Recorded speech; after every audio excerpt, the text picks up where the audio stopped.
सोनिया गांधी जी, आप गाजा और फिलिस्तीन का रोना तो रो रही हैं। हजारों किलोमीटर दूर बैठे आतंकवादियों का दुख आपको दिखता है, लेकिन अपने देश में कश्मीरी पंडितों का नरसंहार, बांग्लादेश में हिंदुओं पर अत्याचार और पाकिस्तान में हिंदू सिख लड़कियों का अपहरण, यह सब आपको क्यों नहीं दिखता? क्यों? क्योंकि ये हिंदू है और हिंदुओं का दर्द आपको वोट नहीं देता। हाल ही में उत्तर प्रदेश में छांगुर बाबा का मामला, जहां हिंदू लड़कियों का धर्मांतरण कर उनकी बोली लगाई गई, उस पर एक शब्द भी बोला आपने नहीं, क्योंकि आपका वोट बैंक नाराज हो जाएगा।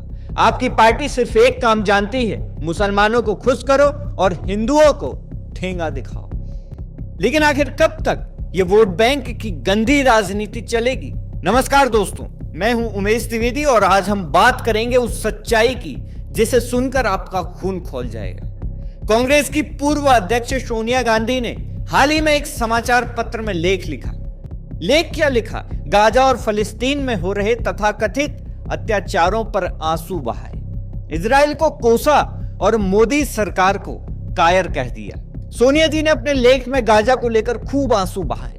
कहा कि वहां 55,000 लोग मारे गए, जिसमें 17,000 बच्चे हैं। इजराइल को नरसंहार और जातीय सफाई करने वाला बताया। दोस्तों, आपको पता होगा कि 7 अक्टूबर 2023 को हमास ने इजराइल पर हमला किया था। 1200 से ज्यादा मासूम लोगों को मार दिया गया और 250 से ज्यादा लोगों को बंधक बनाया गया। इस पर सोनिया जी का क्या रिएक्शन था?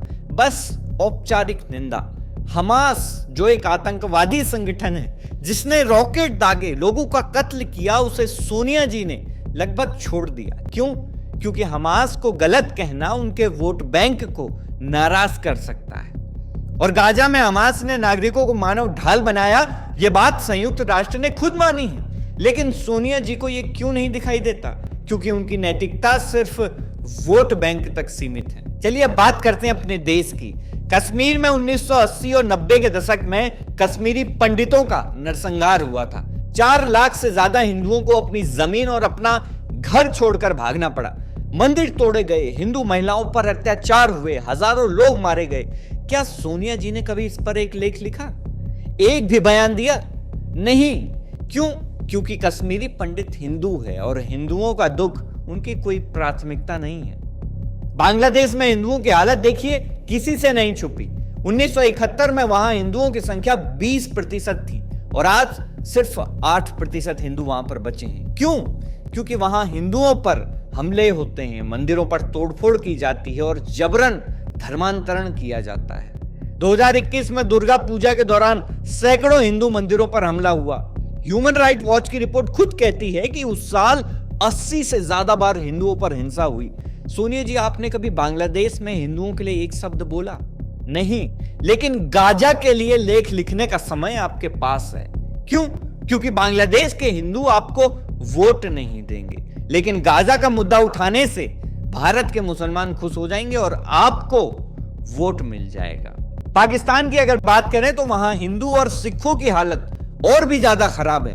1947 में 15% हिंदू थे और आज सिर्फ 2% बचे हैं। हर साल 1000 से ज्यादा हिंदू और सिख लड़कियों का अपहरण किया जाता है, उनका धर्मांतरण किया जाता है। 2022 में एक रिपोर्ट आई थी USCIRF की, जिसमें यह साफ लिखा था कि गुरुद्वारों पर पाकिस्तान में आज भी हमले होते हैं। लेकिन सोनिया जी को यह सब नहीं दिखाई देता। क्यों? क्योंकि ये हिंदू और सिख हैं, मुसलमान नहीं हैं, और इनका दुख उनकी पॉलिटिक्स में फिट नहीं बैठता। और अब बात करते हैं ताजा मामले की। उत्तर प्रदेश में छांगुर बाबा का केस, जहां हिंदू लड़कियों का धर्मांतरण कराया गया, उनकी जाति के हिसाब से बोली लगाई गई, उनका रेट फिक्स किया गया जैसे कोई बाजार हो। यह कितना घिनौना है। लेकिन क्या सोनिया गांधी ने इस पर एक शब्द बोला? नहीं। पूरे विपक्ष में, चाहे कांग्रेस हो, सपा हो या कोई और पार्टी, किसी ने इस मुद्दे पर मुंह नहीं खोला। क्यों? क्योंकि छांगुर बाबा मुसलमान है और मुसलमानों के खिलाफ बोलना मतलब वोट बैंक को नाराज करना। अखिलेश यादव को ही देख लीजिए, उनकी पत्नी डिंपल यादव के पहनावे पर मुसलमान तरह तरह की बातें कर रहे हैं, लेकिन अखिलेश जी चुप हैं। क्यों? क्योंकि बोलेंगे तो वोट बैंक खिसक जाएगा। यहां तक कि बीजेपी और एनडीए डिंपल के पक्ष में खड़े हो गए, लेकिन सपा के अपने नेताओं के मुंह पर ताला लटका है। यह है दोस्तों वोट बैंक की गंदी राजनीति, जहां पर परिवार तक को नहीं छोड़ा जाता। खैर, सोनिया गांधी की अगर बात करें तो वो तो इटली की बेटी हैं। भारत से उनका लगाव कितना है ये तो सब जानते हैं। वो भारत की संस्कृति, हिंदुओं के दुख दर्द को कैसे समझेंगे। उनकी पार्टी कांग्रेस सिर्फ और सिर्फ वोट बैंक की राजनीति करती है। गाजा और फिलिस्तीन का मुद्दा उठाकर वो एक खास समुदाय को खुश करना चाहती हैं, लेकिन हिंदुओं का दुख वो उनके लिए कोई मायने नहीं रखता। सोनिया जी ने अपने लेख में ईरान को भारत का पुराना दोस्त बताया, लेकिन ये वही ईरान है जो हिजबुल्लाह जैसे आतंकवादी संगठनों को सपोर्ट करता है। फिर भी सोनिया जी ईरान की तारीफ करते हुए रुकती नहीं है। लेकिन दोस्तों, ईरान की तारीफ वो इसलिए नहीं कर रही कि भारत के ईरान के साथ अच्छे संबंध है। वो सिर्फ इसलिए कर रही हैं क्योंकि ईरान की तारीफ करने से भारत का मुसलमान खुश होता है। जबकि भारत सरकार की अगर बात की जाए तो हम लोग ईरान का समर्थन इसलिए करते हैं क्योंकि हम उससे तेल खरीदते हैं। कहीं ना कहीं वो हमारा एक व्यापारिक भागीदार है। लेकिन सोनिया गांधी जी इसको हिंदू और मुसलमान के नजरिए से देखती हैं और अपना वोट बैंक भरना चाहती हैं। दोस्तों, ये वो लोग हैं जो गाजा के लिए आंसू बहाएंगे, लेकिन कश्मीर, बांग्लादेश, पाकिस्तान या अपने ही देश में हिंदुओं पर हो रहे अत्याचारों पर चुप रहेंगे। छांगुर बाबा जैसे घिनौने कांड पर भी ये लोग खामोश हैं क्योंकि इनका वोट बैंक नाराज हो जाएगा। ये लोग अपने परिवार तक को दांव पर लगा देंगे, लेकिन वोट बैंक की गुलामी नहीं छोड़ेंगे। सुनिए जी, आप इटली की हैं, भारत के हिंदुओं का दर्द आपको क्या समझ आएगा?